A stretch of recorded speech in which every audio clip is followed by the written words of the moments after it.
Romantic crime కథ ద్వారా పరిచయం. ఎందుకంటే అంతకుముందు నాకు కథ తెలియదు. ఆ తర్వాత గంగపుత్రులు చూశాను నేను. ఆ సినిమా చూసి షాక్ అయ్యాను. ఎందుకంటే నాలాంటి నా బ్రెయిన్కి ఏంటంటే ఆ కథ మీకు అప్పుడు కూడా ఒకసారి మీకు ఇంటర్వ్యూలో చెప్పాను నేను ఆ విషయం గురించి. ఆ సినిమా చాలా కొత్తగా అనిపిస్తుంది. అంటే తెలుగులో ఇలాంటి ప్రయోగం చేయొచ్చు, ఇలా ఉంటుంది సినిమా చేయొచ్చు, ఆ సినిమాకి స్విచ్ చేయొచ్చు అనేది చాలా కొత్త విషయం. చాలా అంటే అతి తక్కువ కొత్త కథల్లో అది one of the very good story. So so ఆ పరిచయం తర్వాత ఆయన మీద అర్థం అనిపించింది. అంటే కొంచెం అంటే అన్ని సినిమాలు ఆయన ఫాలో అవ్వచ్చు, కానీ తర్వాత ఆయన ఏ సినిమా తీసినా ఏం తీస్తున్నారు, తర్వాత ఒక రొమాంటిక్ క్రైమ్ కదా ఇందులో తీస్తున్నారా లేదా మేబీ ఆయన అడిగాను. అదే ఒకవేళ మీరు తీర్పు నాకు ఇచ్చేయండి, ఇందులో నాకు ఏదైనా ఛాన్స్ వచ్చినప్పుడు ఎలా రీమేక్ చేసుకుంటాం కదా, ఈ కథ చేస్తాను అని చెప్పి. సో అంత నాకు నచ్చిన కదా. అంటే ఆయన నచ్చిన విషయం ఏంటంటే మేమందరం ఒక ఫ్లోలో వరవల్లో కొట్టిపోతున్నాం. ఎలా కాకుండా ఏంటంటే ఆయన సినిమా నిజంగా ఎంజాయ్ చేసే వ్యక్తి. ఎలా అంటే ఒక విషయాన్ని తీసుకొని దాని మీద ఫుల్గా రీసెర్చ్ చేసి అంటే ఆ విషయాన్ని పూర్తిగా అనుభూతి చెంది తీసే వ్యక్తి. అదే రియల్ ఫిల్మ్ మేకింగ్ నిజంగా సాటిస్ఫాక్షన్ ఇచ్చేది. సో ఆ విధంగా ఇప్పుడు ఆయన గల్ఫ్లో ఎవరైతే ఉన్నారో 25 లక్షల మంది కుటుంబాలు 25 lakhs అంటే గల్ఫ్ కంట్రీస్లో 25 లక్షల మంది తెలుగు వాళ్ళు పనిచేస్తున్నారు. అంటే వాళ్ళందరి గురించి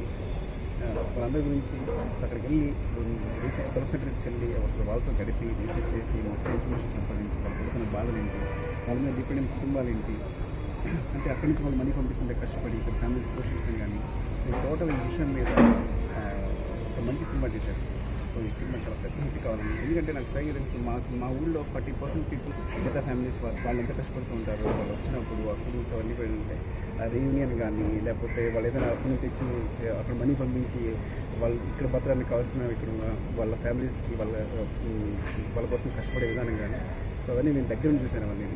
సో ఈ కథ నాకు బాగా అంటే నా ఇంటి చుట్టుపక్కలే కనీసం నా ఇంటి చుట్టూ 5 ఫ్యామిలీస్ ఉన్నాయి. It's not exaggeration. నా చుట్టూ 5 ఫ్యామిలీస్ ఉన్నాయి నాకు గల్ఫ్ కంట్రీస్లో వర్క్ చేసేది.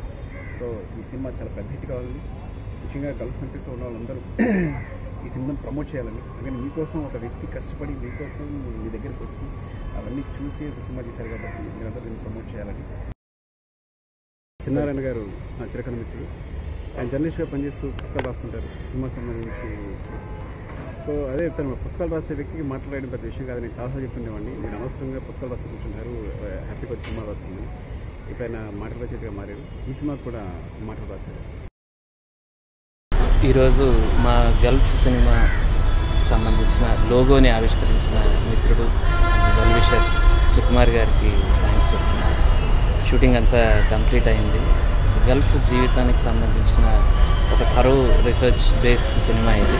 ఒక అందమైన ఎంటర్టైనింగ్ లవ్ స్టోరీతో అండ్ దాని చుట్టూ ఉండే సోషల్ ఇష్యూస్ అన్నింటినీ కూడా వినోదాన్ని మేళవించి మ్యాక్సిమం ఒక అవేర్నెస్ క్రియేట్ చేసే ఉద్దేశంతో చేసిన ఒక ప్రయత్నం గల్ఫ్ త్వరలో మీ ముందుకు రాబోతుంది. ఈరోజు మా గల్ఫ్ శ్రావ్య ఫిల్మ్స్ తరఫున గల్ఫ్ సినిమా లోగో ఆవిష్కరించిన సుకుమార్ గారికి మెనీ థ్యాంక్స్. నేను సునీల్ కుమార్ రెడ్డి ప్రయాణిస్తున్న శ్రావ్య ఫిల్మ్స్లో ఇది 14వ సినిమా. ఈ సినిమా మొత్తం షూటింగ్ అయిపోయింది. ఈ సినిమా ప్రస్తుతం పోస్ట్ ప్రొడక్షన్లో ఉంది. సినిమా చాలా బాగా వచ్చింది.